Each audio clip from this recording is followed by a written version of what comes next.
കർത്താവിൻ്റെ പരിശുദ്ധമായ നാമം വാഴ്ത്തപ്പെടുമാറാകട്ടെ. അനുഗ്രഹിക്കപ്പെട്ട ഈ നല്ല പ്രഭാതത്തിനായിട്ട് ദൈവത്തിന് സ്തോത്രം ചെയ്യുന്നു. ഈ പ്രഭാത സന്ദേശം കേൾക്കുന്ന എല്ലാ പ്രിയപ്പെട്ടവർക്കും വീണ്ടും വരുന്നവനായ ക്രിസ്തയേശുവിൻ്റെ നാമത്തിൽ എൻ്റെ പ്രഭാത വന്ദനങ്ങളെ ഈ നിമിഷം അർപ്പിക്കട്ടെ. സങ്കീർത്തനങ്ങൾ 31 അതിൻ്റെ 19 വാക്യം.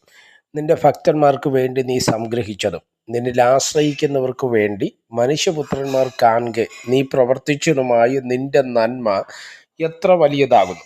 ഈ വാക്യങ്ങൾക്കായിട്ട് ദൈവത്തിന് സ്തോത്രം ചെയ്യുകയാണ്. വളരെ അനുഗ്രഹീതമായ ഒരു ചിന്തയാണ് നമ്മൾ ഇന്ന് പ്രഭാതത്തിൽ ചിന്തിപ്പാൻ താല്പര്യപ്പെടുന്നത്. 31 സങ്കീർത്തനം ദാവീദിൻ്റെ സങ്കീർത്തനമാണ്. എന്നാൽ ഈ 19 വാക്യത്തിൽ രണ്ട് ചിന്തകൾ ഈ വാക്യങ്ങൾക്കകത്തുണ്ട്. ഒന്ന്, അവിടെ പറയുന്ന വാചകം നിങ്ങൾ ശ്രദ്ധിച്ച്, നിന്റെ ഭക്തന്മാർക്ക് വേണ്ടി നീ സംഗ്രഹിച്ചതും. എന്താ അതിൻ്റെ അർത്ഥം? ചില പ്രവൃത്തികൾ, ചില വിടുതലുകൾ, ചില സൗഖ്യങ്ങൾ, ചില നന്മകൾ, ചില പ്രാർത്ഥനയുടെ മറുപടികൾ പെട്ടെന്ന് എന്ത് ചെയ്യാറില്ല, വെളിപ്പെട്ട് വരാറില്ല, അല്ലേ? അതിനെ ഓർത്ത് നമ്മൾ പലപ്പോഴും പലരും വ്യാകുലപ്പെടാറുമുണ്ട്.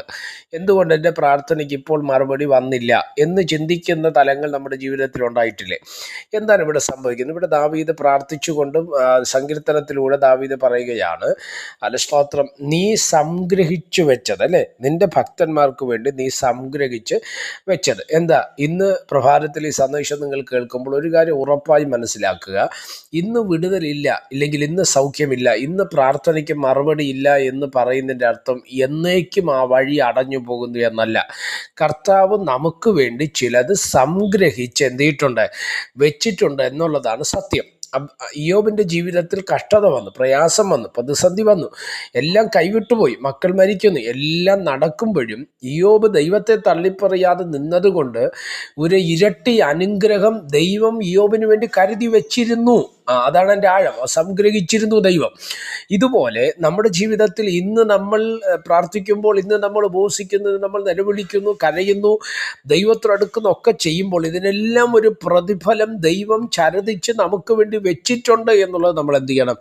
തിരിച്ചറിയണം. രണ്ടാമത്തെ ചിന്ത, നിന്നിൽ ആശ്രയിക്കുന്നവർക്ക് വേണ്ടി മനുഷ്യപുത്രന്മാർ കാണുക നീ പ്രവർത്തിച്ചതുമായ നിന്റെ നന്മ എത്ര വലിയതാകുന്നു. എന്താ അതിൻ്റെ അർത്ഥം? എന്നെ കേൾക്കുന്ന ദൈവമക്കളോട് ഞാൻ പറയാം, പ്രിയപ്പെട്ടവരെ, സ്തോത്രം, ദൈവ മക്കളുടെ ജീവിതത്തിൽ ദൈവം വെളിപ്പെടുത്തുന്ന നന്മയെന്ന് പറയുന്നത് ലോകം കാണുകയായിരിക്കും. അത് വലിയ നന്മ, അല്ലേ? നിന്റെ നന്മ എത്ര വലിയതായിരിക്കുമെന്നാണ് ചോദിക്കുന്നത്. അപ്പോൾ ഒന്ന്, മനുഷ്യപുത്രന്മാർ കാണുക ദൈവം പ്രവർത്തിക്കും.